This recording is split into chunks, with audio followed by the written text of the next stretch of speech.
Hello, my name is Vincenzo Ruggiero and I'm a professor of sociology in the Department of Criminology and Sociology at Middlesex University.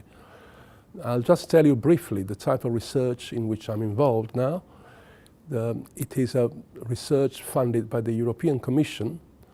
It involves about 18 partners, and our brief is to try and understand why and how young people join organized crime and terrorist networks.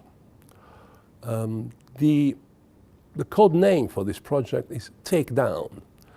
Well, I'm not sure to what extent we will be able to take down some of the protagonists of organized crime and terrorism, but what we will do, we'll try to understand what the frontline practitioners, as we call them, need to know or need to understand in order to effect their job properly.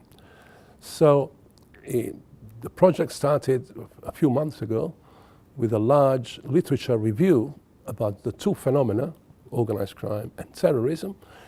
And we are very well aware that the two phenomena are quite distinct.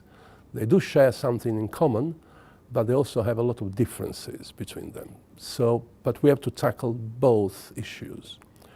The next step is now starting with an online survey addressed to what we call the frontline practitioners, being teachers, social workers, and law enforcers.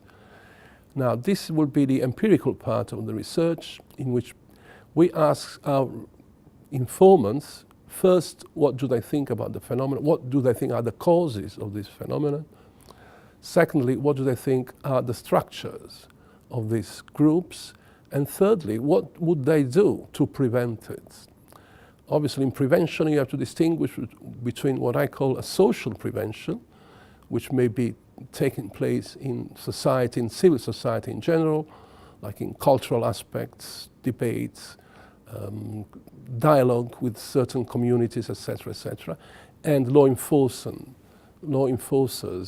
responses. So on the one hand, social, I would call them, on the other hand, institutional preventions and responses. Then this will be added to some in-depth interviews with experts and policymakers.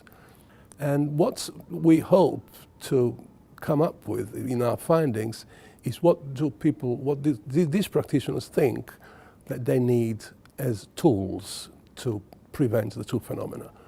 Thanks for your interest. I hope you will follow the material that we'll keep producing during the course of this project.